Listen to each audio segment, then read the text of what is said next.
So today's project, or at least this morning's project, is I'm going to remove this last section of subfloor. There's foam underneath it right now, 1-inch foam. I want to glue this down. So what that involves is everything's got to be removed, and I've got these aluminum joists. These are 1/8 of an inch square tube stock. So I've got these pre-cut to fit where they go. This shorty is to go between the wheel wells, but I just brought it in here as a prop to show you examples. So what I did is I marked where these joists are going to land under this subfloor. I did have to make a couple changes. I brought my utility tray back in. The big Mama Luke battery is going to live here. All of my bus bars and breakers for the battery and inverter system will live over here. And back on this side, which is the opposite, everything's symmetrical here, will be all my plumbing zones. Electrical on this side, plumbing on that side. This section of my utility frame will get cut away so the big Mama Luke battery can slide in and out in case it needs to be maintained in any way. So I'll cut this away, but then I'm going to screw this down into one of these joists. That's why I have to reposition.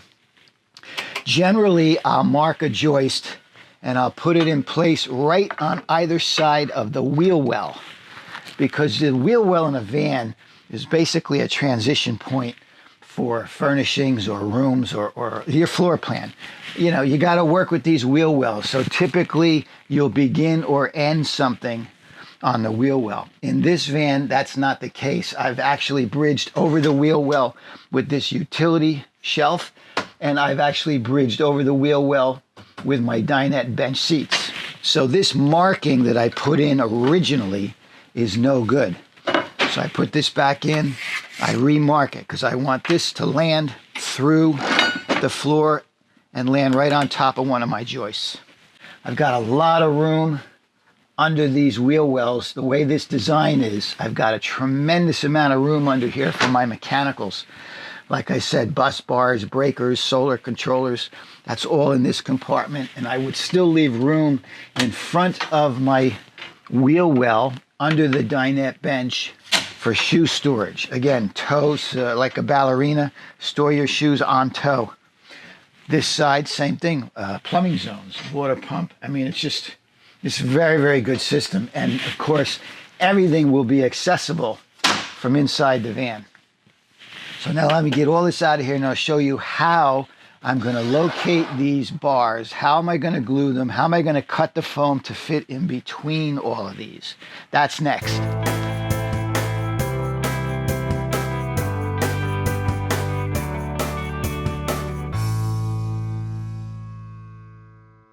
Mr. Sprinter did this insulation job at his house before he brought the van to me. And I have to say, he did a pretty nice job. I know how hard this stuff is to cut, and I will say he did a nice job. And the other thing I'd say, this is polystyrene, okay? I would prefer to use polyiso because polyiso is just ever so slightly more hydrophobic, and it's a little easier to work with. But polystyrene is good. It's not going to hold water. But this is closer to styrofoam. Polystyrene. So it's tough to cut. It balls. It's rough. Incidentally, you see these bolts here. These bolts are holding up the mechanicals for the hydraulic levelers that are under this van. Mr. Sprinter had that done at Advanced RV before the van came here. There's another box here that probably controls the levelers. I don't know. Like I said, I've seen these things installed at Advanced RV. It's a pretty sweet system. It's a magnificent system. Once you park the coach and you lock those down, it's like you're on a concrete foundation. But they mounted it through the chassis floor. Here they are. Now, what am I going to do? Am I going to glue my floor over these and prevent the guy from getting at these bolt heads if he needs to? No. I have to leave an access panel here to make sure he can get at these bolts at some point in the future if he's got to tighten them up or remove it, whatever the case may be. So there's going to be little access points under the finished floor. I'll let the finished floor float over it, but through my plywood,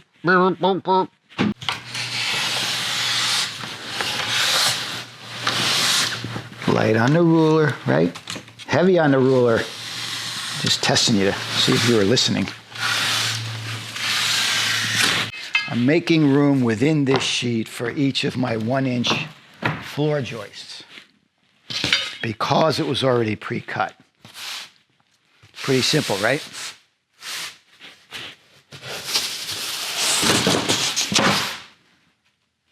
This is a keeper. This goes right here. You see how I'm building this? And then I get my 1-inch. I think you get it. And I measure from this. First I got to take away my 1-inch, then do this measurement. All right? Don't forget to take away that 1-inch every time, or you'll get confused. All right? Let's get it all done right away, okay? Done. So, here's what we got.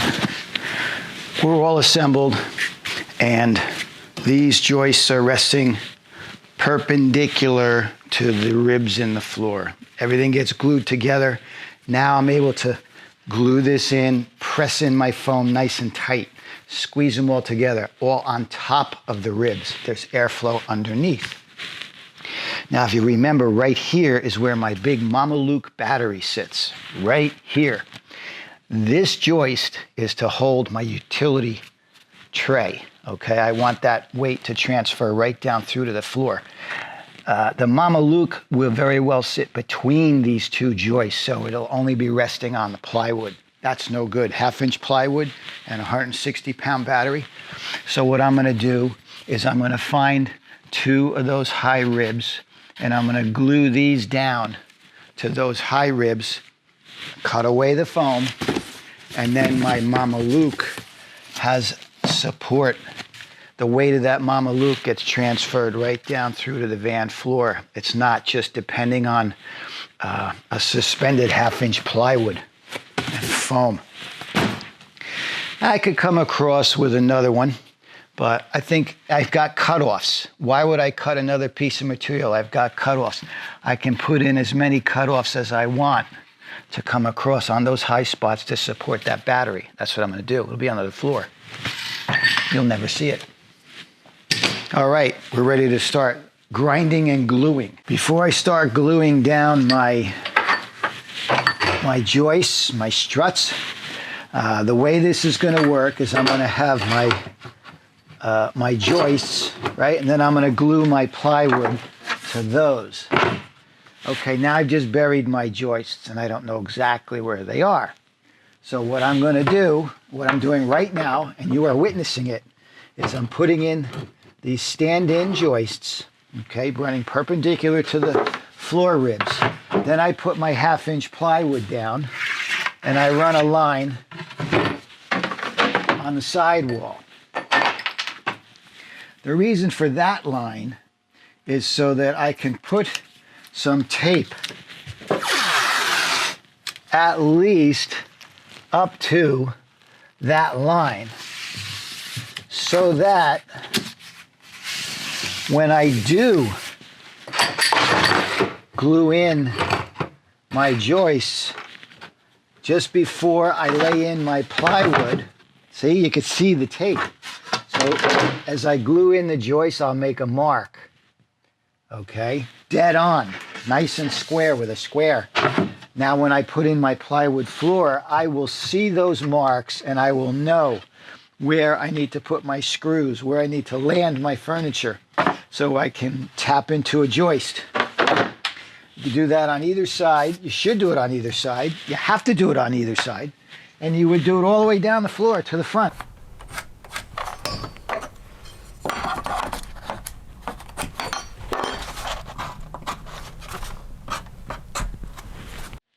So in order to keep compression on this whole system from falling off the back edge of the van here, because I've inset my last support piece.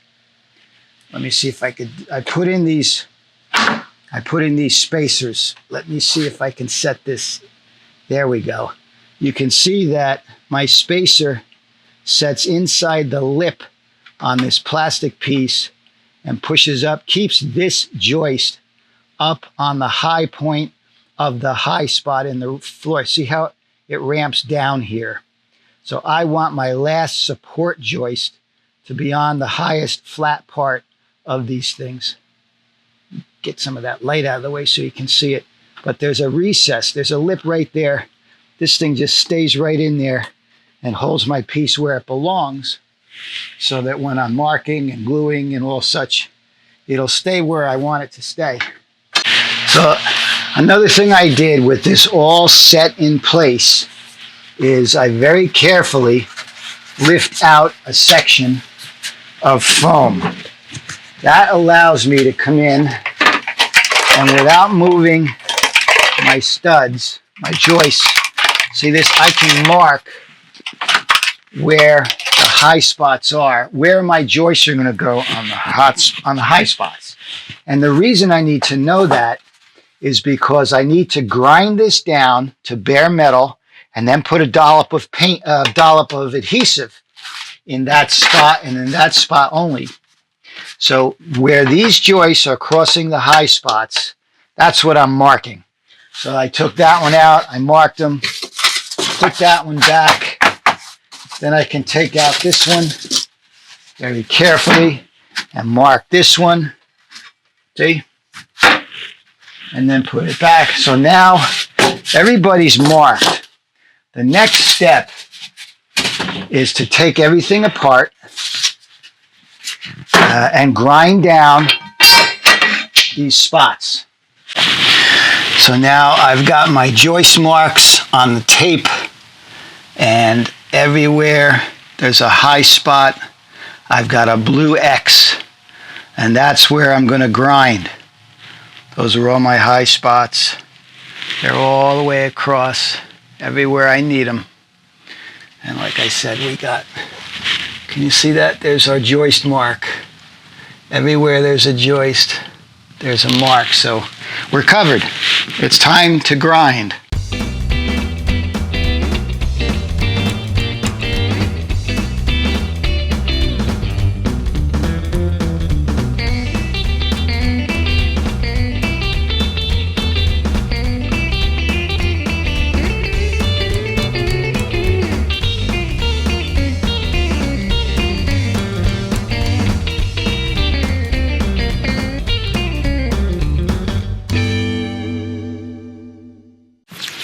Now, I'm going to start gluing and covering up this back area. So as I do so, I need to make sure that I leave access for these 12 screws. And there's actually, there's more over here. Oh my God. It's going to look like Swiss cheese. Down the road, you're going to thank me. Old George is looking out for you. That's the bigger part of building a van, is when you're down the road and you're all alone. Were those builders worried about you? Because I am. I text those vagabonds. I talk to the lovely woman who bought van number 1. I make sure they're happy. I make sure everything's just like Mayor Koch from New York. Every time he met somebody going, how am I doing? How am I doing? Well, that's what I asked him. I said, how's it going? Is everything okay?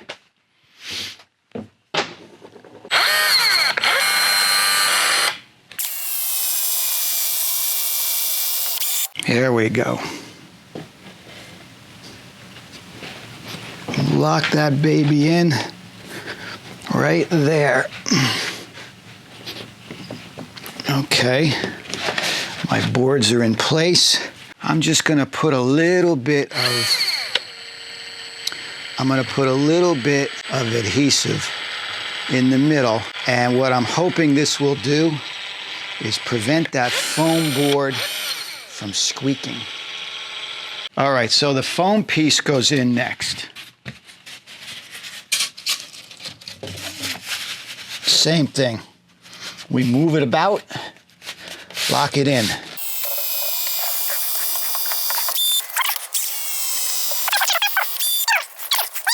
Put the next one in. Roll it. Let it skosh around, right? And then I take a look.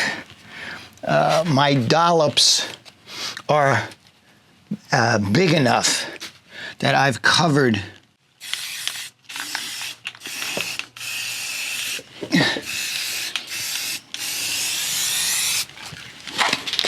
little primer.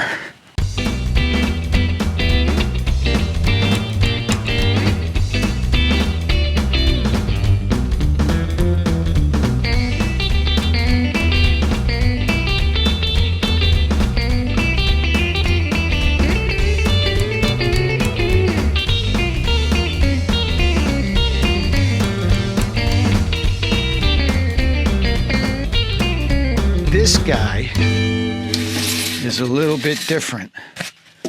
I'm putting him in here. So let's put a little bit of squeaky here.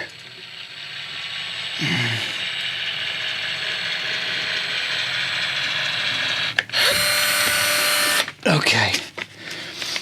Now you go here. You go here. You know what this is? This is to transfer the weight of my Big Mama Luke.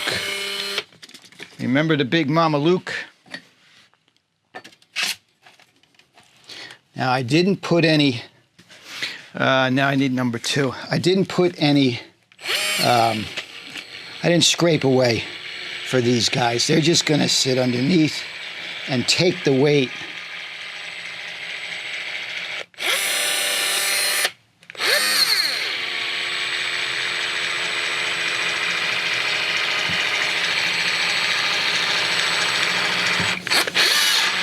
All right, take it easy. Right around here. I gave this all a vacuum before I started.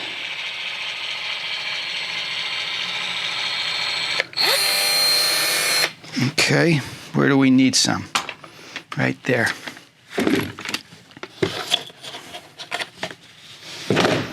Okay, now I have these cut and numbered. This is number 2,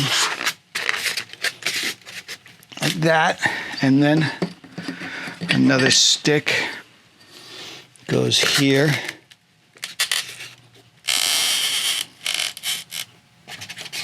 Transferring the weight like that. Number 3.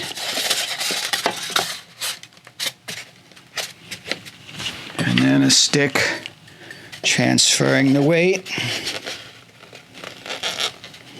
Put that right there.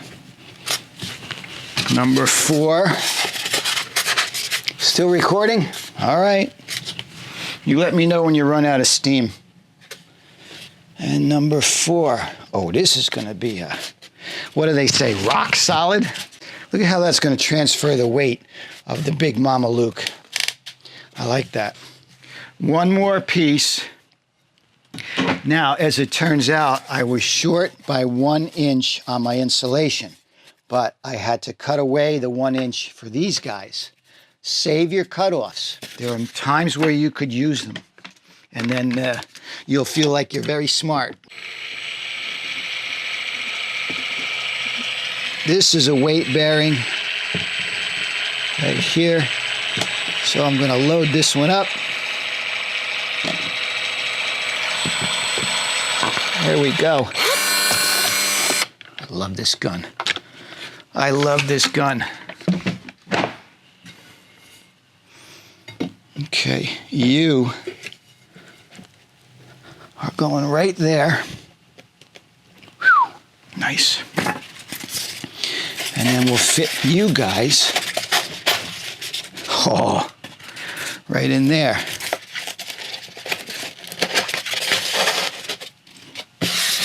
I'm starting to make a mess now. It's classic. Wowzer. I'm impressed. Okay. Now it's time to put the plywood down. As I mentioned earlier, Mr. and Mrs. Sprinter have 4-point levelers under the van. There's some ancillary components that go with that, pumps and hydraulics and whatnot. They are located in a container box, steel container box that's mounted under the van where the spare tire goes. The mounting screws for that container box come right down through the van floor back there. Now, if I come in with all of my foam and glue and joists and plywood, I've sealed off those screw heads. There's no access. So I mentioned that I was going to give them access hatches to those screw heads. Then I thought about it.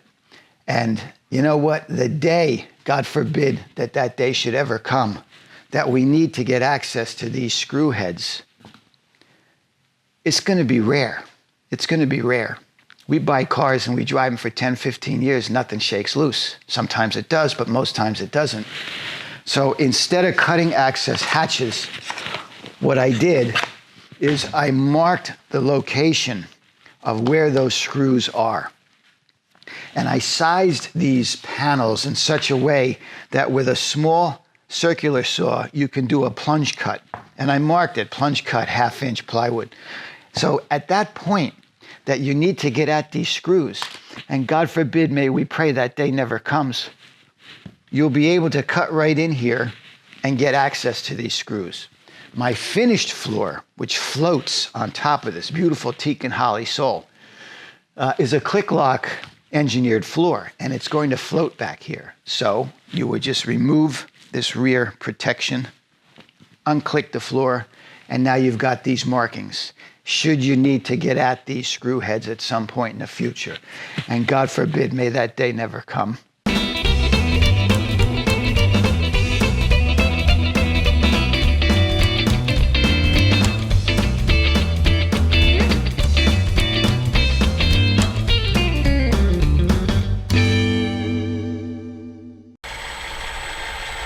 Little squeaky bead down the middle.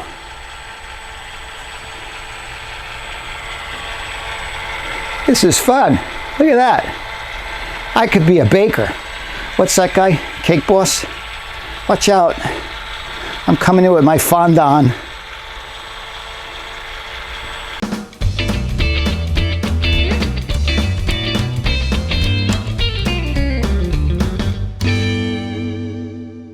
Now this is where you're going to be happy that you took the time to cut and fit this piece as well as you did, because now is not the time to be struggling or moosing this piece in.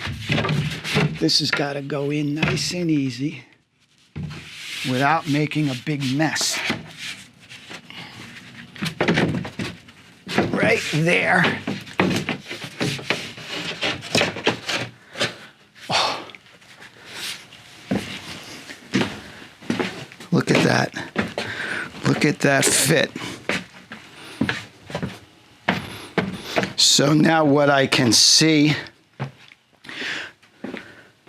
from where my seam lines up, that walking on this board, walking on the floor with just the foam and the plywood, we did compress the foam because now I'm resting on my joists. And I'm lined up with that other sheet of plywood. Let me bring you over here and explain. Another ride, hold on. Okay, you see this? You see that's the mount we compressed the foam. Walking on it and using it. Now I've got my metal supports under there. We're back up to 1 inch. But this is the reason I left the entire floor in place. Because when I put my sheets in, I put this first sheet in, it's got to butt up to that real nice and tight as it does. And the only way I'm confident that's in the right position is because the rest of the floor is in place.